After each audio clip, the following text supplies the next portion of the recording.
Hello students, कैसे हैं आप? उम्मीद है आप अच्छे होंगे। और आज हम प्रेजेंट हैं एक नए चैप्टर के साथ, जो कि है coordinate geometry class 9th mathematics.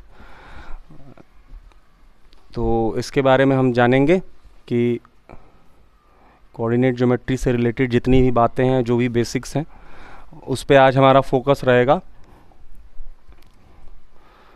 तो सबसे पहले इसमें बात ये रहेगी कि हमको ये टॉपिक पढ़ना क्यों है, वाई कोऑर्डिनेट ज्योमेट्री। ठीक है, तो फोकस इस पे रहेगा कि कोऑर्डिनेट ज्योमेट्री किस तरीके से हमारे लाइफ में या फिर हमारे मैथमेटिक्स वाली फील्ड में किस तरीके से ये एक इम्पॉर्टेंस और एक आवश्यक भूमिका प्ले करती है और ये आवश्यक भूमिका निभाती है। ठीक है, तो इस तरीके से आगे हमको फिर कुछ एक्टिविटीज़ हम देखेंगे। ये आपको क्या क्या कुछ देखना है इस चैप्टर में, उसका कुछ ये ओवरव्यू है यहाँ। हिस्ट्री ऑफ कोऑर्डिनेट ज्योमेट्री, फिर हम देखेंगे Cartesian system, axis and coordinates, और उसके बाद plotting of a point in the plane if its coordinates are given. तो एक एक करके हम इसको देखते हैं बच्चों। ठीक है, सबसे पहले Y coordinate geometry. Coordinate geometry हमको पढ़ना क्यों आवश्यक है, क्यों ज़रूरी है? तो ऐसी बहुत सारी फील्ड हैं जहाँ पर हमको कोऑर्डिनेट ज्योमेट्री की आवश्यकता होती है और जाने अनजाने में हम उसका रोज़ यूज़ कर रहे हैं। आप भी उसका रोज़ यूज़ कर रहे हैं, शायद ही आपको पता ना हो, लेकिन कई सारी ऐसी जगह है, कई सारी ऐसी फील्ड हैं और कई सारी ऐसे काम हैं जहाँ पे कोऑर्डिनेट ज्योमेट्री का यूज़ होता है और उससे ही आप इफ़ेक्टिवली उस पर्टिकुलर वर्क को कर पाते हैं। ठीक है, तो सबसे पहले मैं आपको बताना चाहता हूँ जो कोऑर्डिनेट ज्योमेट्री है, इसका कॉन्सेप्ट या ये जो एक तरीके से ये जो कहानी है, जो यात्रा है, कहाँ से शुरू हुई। तो जैसा कि आपने प्लेन के बारे में सुना होगा कि ये जो जैसे हमारा जो पूरा नेचर है बच्चों, ये पूरा सराउंडिंग है, जो हमारा अर्थ है, हम लोग जो पूरी दुनिया को देखते हैं वो 3 डायमेंशनल प्लेन में देखते हैं। प्लेन क्या होता है? प्लेन एक सरफेस होती है। जैसे कोई भी, जैसे एक पेपर है तो वो एक प्लेन है। ठीक है, तो एक बेसिकली एक सरफेस को हम प्लेन कहते हैं। तो जिसमें कुछ डायमेंशंस होते हैं, जैसे पेपर है तो उसमें लेंथ होगी, ब्रेथ होगा, डायमेंशंस कहते हैं इसको, जो उसके एक तरीके से उसकी लंबाई चौड़ाई है। ठीक है, तो ऐसे ही ये एक प्लेन हो गया। तो ये जो प्लेन होता है पेपर का, ये हम कह सकते हैं 2 डायमेंशन का होता है। क्यों? क्योंकि इसमें जो हम इसके मेज़रमेंट करते हैं तो इसमें हम एक तरीके से इसकी लेंथ और ब्रेथ के बारे में बात करते हैं। तो ये 2 डायमेंशन है।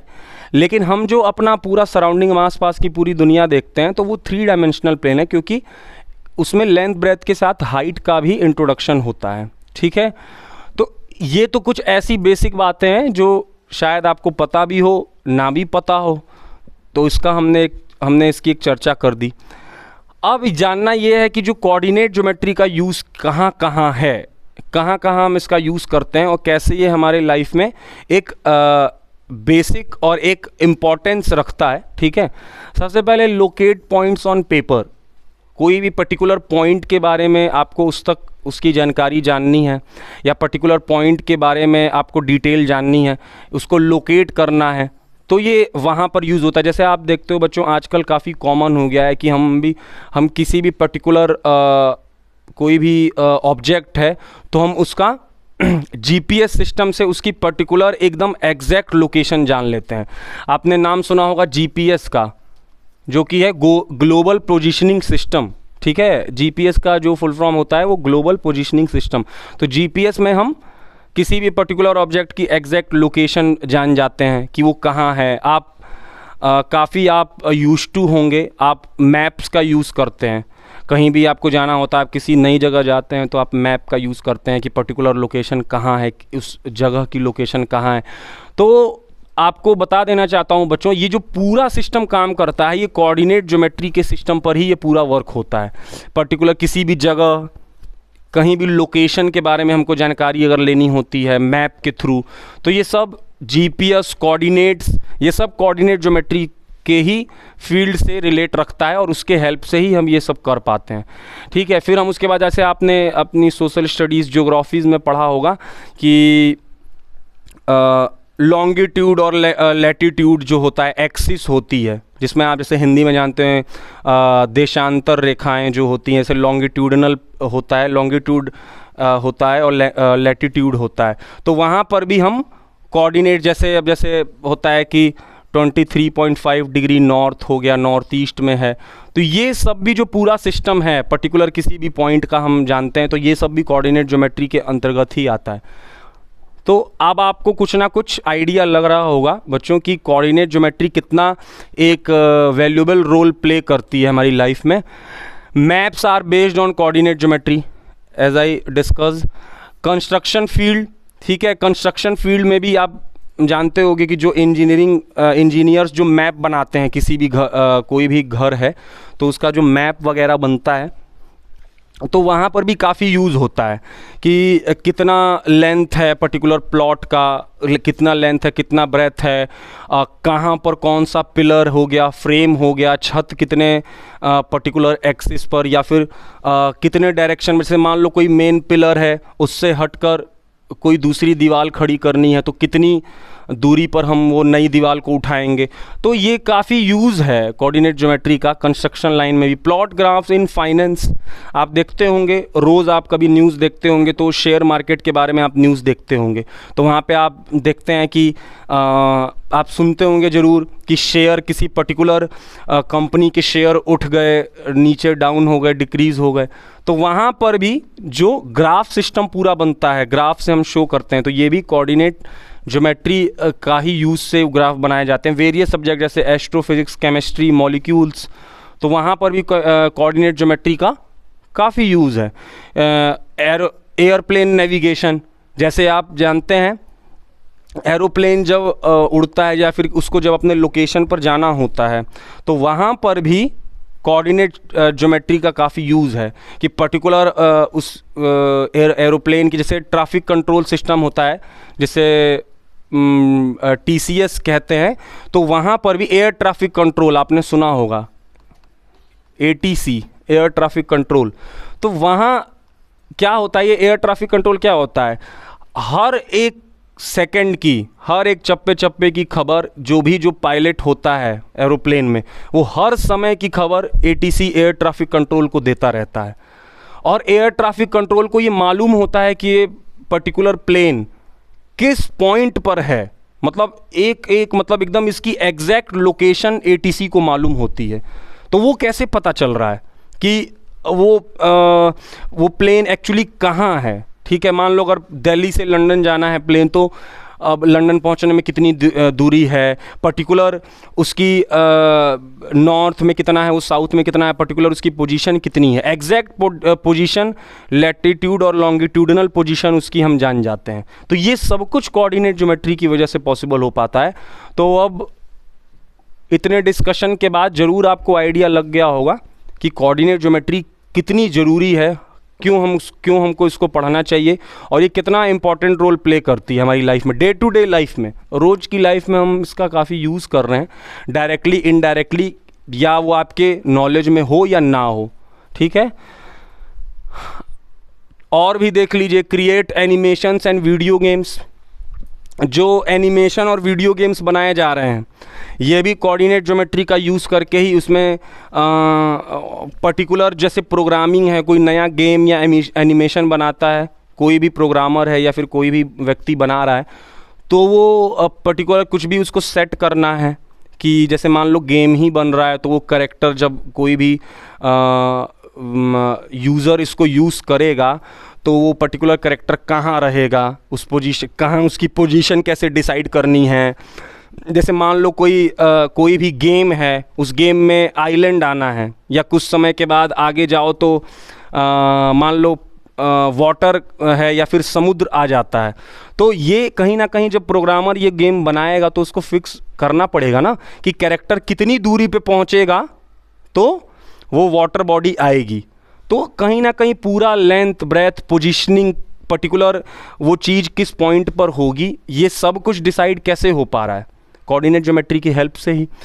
MRI, CT scan, x ray in medical, आपने देखा होगा एक्सरे वगैरह जो बॉडी का निकलता है, ये भी बहुत हद तक कोऑर्डिनेट सिस्टम के ही यूज़ पर बना हुआ है बच्चों कि पर्टिकुलर अगर हमको हाथ का एक्सरे निकालना है तो आपने देखा होगा ज़रूर कभी आप गए होंगे मतलब एक्सरेज जहाँ होते हैं तो मशीन आपने वो देख रखी होगी कि पर्टिकुलर वो मशीन को आपको पता है, मालूम है बच्चों कि वो जो मशीन होती है एक्सरे वाली, वो कोऑर्डिनेट पे उसको फिक्स किया जाता है कि यहाँ से इतने डायरेक्शन से इतना मशीन को मूव करना है, फिर लोअर से अपवर्ड डायरेक्शन में इतना मूव करना है, और पर्टिकुलर जहाँ भी जिस अफेक्टेड एरिया होता है, जैसे हाथ का ही एक्सरे निकालना है तो मशीन के कोऑर्डिनेट फिक्स किए जाते हैं कि वो हॉरिजॉन्टल और वर्टिकल किस कोऑर्डिनेट में फिक्स होगा और वहाँ से फिर एक्सरे निकाला जाता है।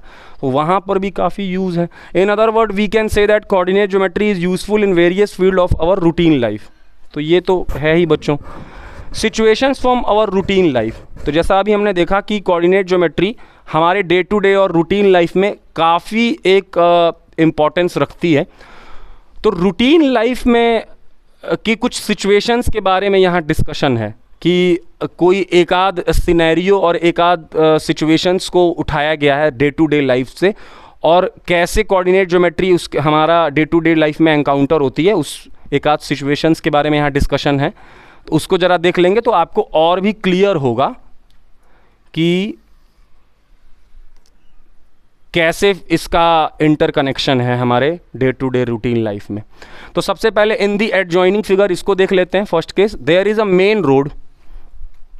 कह रहा है कि इस फिगर में एक मेन रोड है, ठीक है, मुख्य रास्ता जा रहा है और वो यही है, WE रोड है, running in the east west direction, that is जैसा अभी हमने बताया, and streets with numbering from west to east.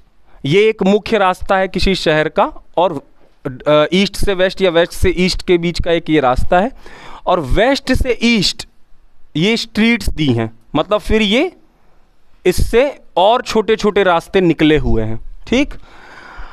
Each street have house numbers marked on it, तो हर एक स्ट्रीट पर घरों की संख्या को मार्क किया गया है कि पहला घर है, दूसरा घर है, इस तरीके से, ठीक है। आगे चलते हैं बच्चों।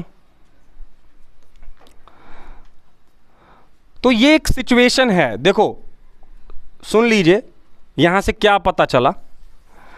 जैसे मान लो आपको ही किसी को बताना है कि यार एक शहर है और शहर में एक मुख्य रास्ता जाता है। मान लो आप किसी मित्र को बता रहे हैं अपने कि एक मैं शहर में गया था, उस शहर में एक मुख्य रास्ता है, और मुख्य जो रास्ता है, जो मेन रोड है, उससे फिर कई सारे छोटे छोटे रास्ते निकले हुए हैं और हर एक रास्ते पर घर थे, नंबरिंग से घर लगे हुए हैं। तो वो उस पूरी बात का आइडिया आपने इस एक छोटे से फिगर से ही अपने दोस्त को दे दिया, ठीक है। तो देख रहे हो कोऑर्डिनेट ज्योमेट्री कितना हेल्प करती है अपने आपके बातों को रिप्रेजेंट करने में। इस तरीके से मतलब एक मेन रास्ता है, फिर कई सारे और अन्य रास्ते निकले हैं इन मेन रास्तों से, और उन रास्तों पर नंबर से घर लगाए गए हैं। जैसे इस रास्ते पे कोई गया तो पहला घर आता है, दूसरा, तीसरा, चौथा और पांचवा। तो ऐसे ही ये बताया गया है इस सिनेरियो को, ठीक है। आगे चलते हैं, एक और सिचुएशन उठाते हैं बच्चों। To look for a friend house here. अब मान लो यही एक पर्टिकुलर हमारा फिगर वही है। अब मान लो आपको इसमें किसी दोस्त का घर खोजना है, situated in the second street and has the number 5 on it. क्या कह रहा है बच्चों, काफ़ी इंटरेस्टिंग है, देखते हैं। फिर आपने अपने दोस्त को बोला, अच्छा तुम बताओ कि आपको उस बंदे का घर बताइए जो दूसरा सेकेंड स्ट्रीट के 5वें नंबर पर आता है, ठीक है। First we'll have to identify the second street and then the house number 5 on it. Here H shows the location of the house. तो यहां पर देखेंगे आप, एच कहाँ लिख कर आ रहा है, यहाँ पर आप देखिए एच ये है, ठीक है। तो अगर आपको ये बताना है कि सेकेंड स्ट्रीट है और उसमें आपको 5th नंबर का घर, तो यहाँ से आप देखेंगे स्ट्रीट 1 थी, फिर यहाँ 2 है, 3, 4, 5, 6, 7, 8। अगर हमने आपसे पूछा कि दूसरे स्ट्रीट के 5th घर का पता आप बताइए, तो देखिए सेकेंड स्ट्रीट हो गया, पहले हम सेकेंड स्ट्रीट पे पहुँचे और उसमें 5th नंबर का घर ये हो गया। तो आपको समझ आ रहा है कि किस तरीके से किसी भी पर्टिकुलर पॉइंट की एग्जैक्ट लोकेशन हम जान सकते हैं कोऑर्डिनेट ज्योमेट्री के यूज़ से। तो कितना हेल्पफुल है, अब आपको समझ आ रहा होगा। Similarly P shows the location of the house corresponding to street number 7 and the house number 4। अगर हम आपसे ये पूछें कि 7th नंबर की स्ट्रीट पर चौथा घर बताइए कहाँ है, सबसे पहले आप 7th नंबर की स्ट्रीट पे पहुँचे और वहाँ पे चौथे घर पे गए, तो आपको काफ़ी आसानी से ये बात पता चल रही है। चलिए आगे चलते हैं। लोकेशन ऑफ अ पॉइंट, तो किसी पॉइंट का, जैसे अभी इस फिगर में आपने देखा कि ये जो पर्टिकुलर घर है 1 2 3 4 5, ये जो घर लगे हुए हैं स्ट्रीट्स पर, तो इन पर्टिकुलर घर को अगर आप एक एक पॉइंट मान लीजिए तो उस पर्टिकुलर पॉइंट की डिटेल या इंफॉर्मेशन आपको कैसे मिल रही थी। सबसे पहले आप उस मेन स्ट्रीट पर जा रहे थे और जिस भी घर की चर्चा हो रही थी उस घर पे जा रहे थे। तो इन घरों को अगर मैं पॉइंट की तरह बताऊं, तो अगर मैं आपसे पूछूं एच पॉइंट की, मतलब एक एक घर को एक एक पॉइंट मान लें अगर हम, तो एच पॉइंट की लोकेशन आप किसी अन्य व्यक्ति को कैसे बताओगे? तो आप कहेंगे ना सेकेंड स्ट्रीट 5th हाउस। तो अगर मैं कहूं कि 2 और 5 सेकेंड स्ट्रीट 5th हाउस, इस तरीके से मैं बता सकता हूं, ठीक। अब चलो इसी से संबंधित है जो अभी आपने कॉन्सेप्ट और एग्जाम्पल देखा, उसी से आपका ये कॉन्सेप्ट क्लियर हो जाएगा बड़े आराम से कि लोकेशन ऑफ अ पॉइंट, किसी एक पर्टिकुलर पॉइंट की लोकेशन आप कैसे बता सकते हो। कोई एक प्लेन है, प्लेन आप समझ रहे हैं, मैंने अभी आपको डिस्कस किया था कुछ समय पहले कि प्लेन क्या होता है। प्लेन एक सरफेस होती है जिसमें कुछ डायमेंशंस होते हैं। जैसे ये एक प्लेन है, तो देखो इसमें इसमें देखो, इसमें ब्रेथ है और लेंथ है। ये एक प्लेन है, मान लो आपका पेपर का ही प्लेन है और इस पर मैं एक पॉइंट ले लूं और आपसे पूछूं कि इस पॉइंट की जानकारी बतानी है, इस पॉइंट के बारे में अगर हमको बताना है, इस पॉइंट का लोकेशन बताना है किसी और को, कि यार इस तरीके से आप ऐसी इंफॉर्मेशन दे दो कि अगला व्यक्ति बड़ी आसानी से समझ जाए कि इस प्लेन पर इस पॉइंट का लोकेशन आप कैसे बताओगे। तो चलिए देखें, suppose you put a dot on a sheet of paper, if you have to tell its location, maybe you reply the dot is in the upper lower half of the paper or the dot is near the left right edge of the paper but it will not fix the position of the dot precisely। तो आप संभवतः एक जानकारी अपने दोस्त को दे सकते हो। अगर आपको बताना है कि यार मैंने एक प्लेन ऑफ पेपर पर एक पॉइंट मार्क किया है, तो उस अपने मित्र को कैसे बताएंगे? तो आप कहोगे कि वो जो पॉइंट है ना वो अपर हाफ पोर्शन है, upper half portion of the paper में है। देख रहे हो ना, इस पेपर को मैंने अगर बीचों बीच से डिवाइड कर दिया तो इसका अपर हाफ पोर्शन ये है, लोअर हाफ ये है। तो अपने दोस्त को कम से एक संभवतः जानकारी कैसे देंगे कि वो पॉइंट का डायरेक्शन, वो पॉइंट का लोकेशन कहाँ है, अपर हाफ पोजीशन पे है, upper half portion of the paper, ठीक है, पेपर के ऊपरी आधे हिस्से में है। उसके बाद ऊपरी आधे हिस्से में भी जब आप जाइएगा तो लेफ्ट तरफ है ना, आप बता पाएंगे ना कि ये लेफ्ट पोजीशन, देखो ना ये लेफ्ट डायरेक्शन है, ये राइट वाला हिस्सा है। तो हम क्या कह सकते हैं, हम बताने को ये बता सकते हैं कि अपर हाफ में है और अपर हाफ में लेफ्ट मोस्ट, अपर हाफ में लेफ्ट मोस्ट डायरेक्शन में उसकी पोजीशन है। इस तरीके से हम कुछ डायरेक्ट बता सकते हैं इसकी पोजीशन कि ऊपरी आधे वाले हिस्से में लेफ्ट साइड इसकी पोजीशन है, ठीक है। लेफ्ट मोस्ट साइड पर, upper half left most size, ठीक है। लेकिन क्या इतना ही बताना क्या सही होगा? क्या ये एग्जैक्ट पोजीशन की जानकारी हम दे पा रहे हैं इस पॉइंट की? क्या ये एकदम एक्यूरेट पोजीशन की जानकारी है इस पॉइंट के लिए? अगर देखा जाए तो नहीं, ये कम से कम एक तरीके से ये संभवतः एक एक्सपेक्टेड हमने इंफॉर्मेशन दी है सामने वाले व्यक्ति को। लेकिन अगर एग्जैक्ट हमको बताना होगा तो अगर हमको एग्जैक्ट रोज कॉलम में अगर हम इसको डिवाइड करेंगे तब हमको शायद इसको एक्चुअली हम इसकी एग्जैक्ट पोजीशन बता पाएँ। ये तो कुछ एक्सपेक्टेड डिटेल्स हो गई, कुछ एक तरीके से ये टेंटेटिव डिटेल्स हैं कुछ। तो यही यहाँ पर बात हुई है कि हम इस तरीके से बता सकते हैं कि dot is in the upper half of the paper और the dot near the left side, ठीक है, लेफ्ट एज की तरफ ज़्यादा है ऊपरी हिस्से में, but it will not fix the position of the dot precisely. लेकिन ये डॉट की पोजीशन को प्रिसाइजली एकदम एग्जैक्टली नहीं बता रहा है, ठीक है। तो हम किस तरीके से अच्छे से बता सकते हैं? अगर हम ये बताएं तो हम कुछ ज़्यादा क्लियर रहेंगे। अगर मान लो आपने इस पर्टिकुलर प्लेन की लेंथ निकाल ली और ब्रेथ निकाल ली, इस तरीके से अगर मैं बताऊं कि वो जो पॉइंट है वो लेफ्ट एज से 5 सेंटीमीटर दूर है और बॉटम वाली एज से 9 सेंटीमीटर दूर है। अगर हमने इस तरीके से बताया तब हम एग्जैक्टली उसकी डिटेल बता पा रहे हैं कि यार ये पर्टिकुलर पॉइंट जो P है, मान लो तो particular point P 5 centimetre left edge से और 9 सेंटीमीटर बॉटम एज से उसकी दूरी है।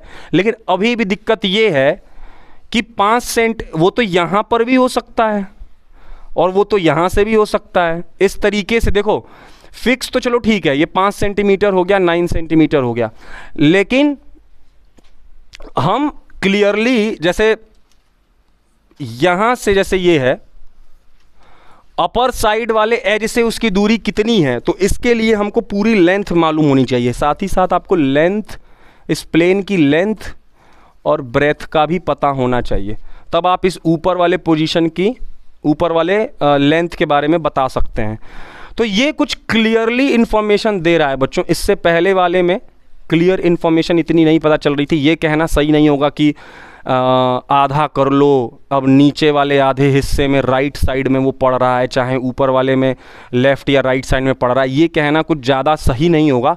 और उसके कंपैरिजन में ये काफ़ी हमको क्लियर इन्फॉर्मेशन लग रही है उस पर्टिकुलर पॉइंट की, कि हाँ एक प्लेन है, उसमें एक पॉइंट है और उसका लेफ्ट एज से 5 सेंटीमीटर और उस बॉटम एज से 9 सेंटीमीटर उसकी दूरी है, तो उस पॉइंट पर हम आसानी से पहुंच सकते हैं।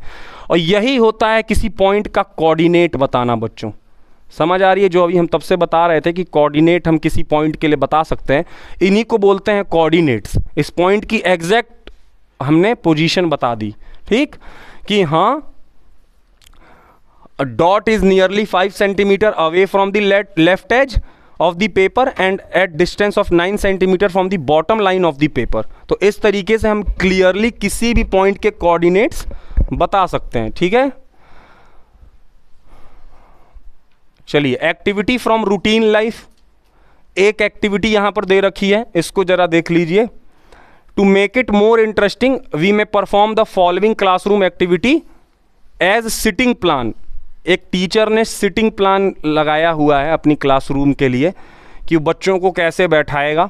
Draw a plan of sitting in your classroom putting all the desk together representing each desk by a square. हर एक डेस्क को हम स्क्वायर से रिप्रेजेंट कर रहे हैं। Right the name of the students occupying the desk in each square. तो हर एक बच्चे का, जो हर एक डेस्क पे जो बच्चा बैठ रहा है आप उसको नाम उसके मार्क कर लीजिए। सोनिया नाम की एक लड़की है, सोनिया को हम एस से दिखा रहे हैं। S is occupying the position 4-1। Field blue block represent the position, blue block represent the position 5-3, ठीक। तो यहां पर देखेंगे कि जो सोनिया है, सोनिया ने 4 और 1 वाला ये जो है ये 4-1 इसने ऑक्यूपाई कर रखा है, और इसका जो है वो किस तरीके से है, वो है आपका 5 और 3, 5 नंबर पे ये है और 3 नंबर पर ये है। आप देख रहे हैं ये जो शेडेड वाला बॉक्स है जो ये वाला, ठीक है। तो इस तरीके से आप देख रहे हो कोऑर्डिनेट ज्योमेट्री की मदद से, कोऑर्डिनेट्स ज्योमेट्री के कॉन्सेप्ट से हम कितने आसानी से किसी भी पॉइंट की एग्जैक्ट लोकेशन बता सकते हैं बच्चों, काफ़ी हेल्पफुल है। Thus, the position of each student in the classroom is described precisely by two independent information: the column which she or he sits, the row in which she or he sits. तो देखो अभी आपको समझ आ रहा होगा, इससे पहले भी हमने एक एक्टिविटी ली जिसमें हमने एक पॉइंट के बारे में बताया कि वो लेफ्ट एज से 5 सेंटीमीटर है और बॉटम वाले साइड से, बॉटम वाले एज से 9 सेंटीमीटर अपवर्ड है, ठीक है। तो आप देख रहे हो किसी भी पॉइंट की एग्जैक्ट लोकेशन बताने के लिए हमको मिनिमम 2 इन्फॉर्मेशन की ज़रूरत होती है बच्चों।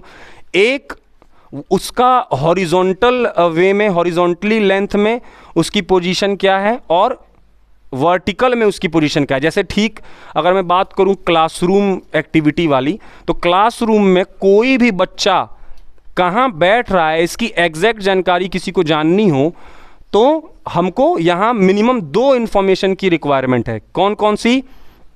कि कॉलम वाइज, मतलब रो में वो किस रो में बैठा हुआ है। अगर मतलब किसी एक पर्टिकुलर, मान लो मेरे को इस बॉक्स की जानकारी लेनी है तो मेरे को क्या क्या अगर मेरे को बताना है, मान लो यहाँ पर रोहित नाम का कोई लड़का है, अगर हमको रोहित के बारे में बताना है कि रोहित की एग्जैक्ट पोजीशन क्या है, तो रोहित किस रो में बैठा हुआ है और रोहित किस कॉलम में बैठा हुआ है। अगर हम ये जान जाएंगे, मिनिमम ये 2 जानकारी हमारे पास होगी, तो हम रोहित की एग्जैक्ट पोजीशन बता सकते हैं।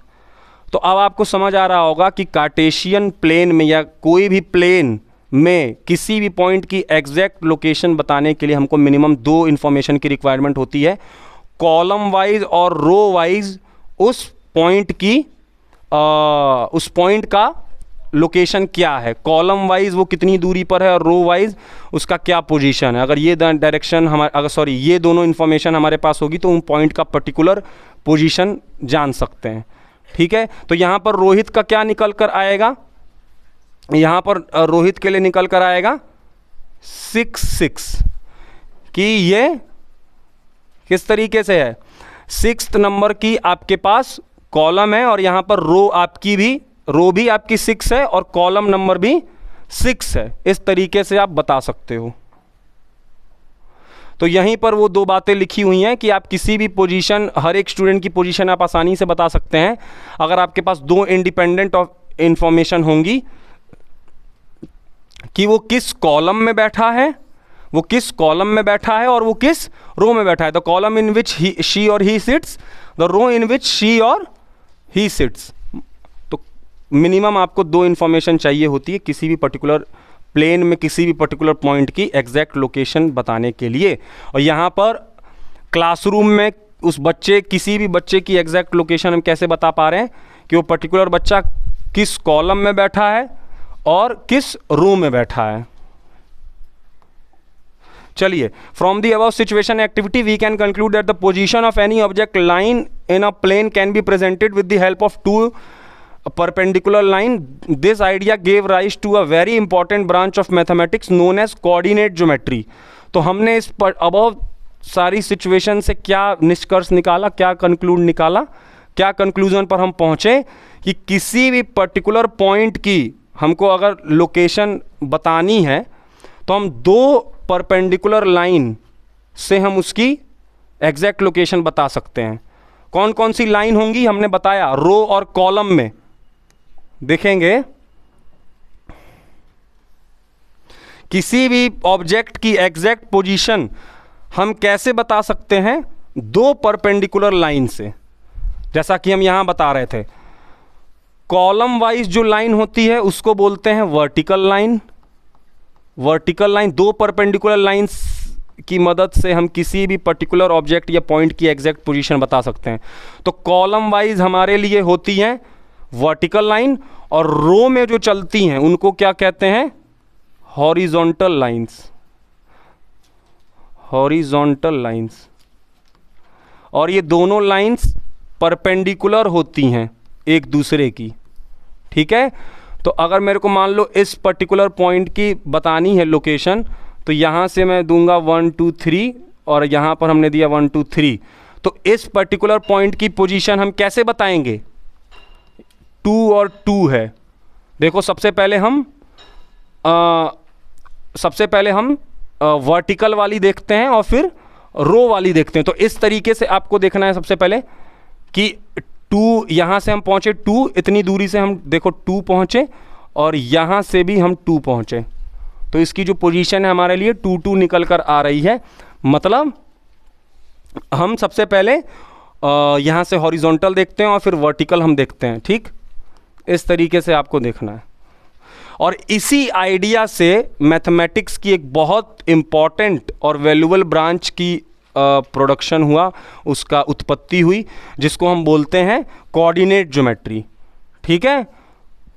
तो यहाँ पर दैट्स इट बच्चों, अभी फ़िलहाल के लिए इतना ही, और होप आपको ये लेक्चर पसंद आया होगा। और आगे ये सेशन हम कंटिन्यू करेंगे नेक्स्ट लेक्चर में, नेक्स्ट वीडियो में। Thank you.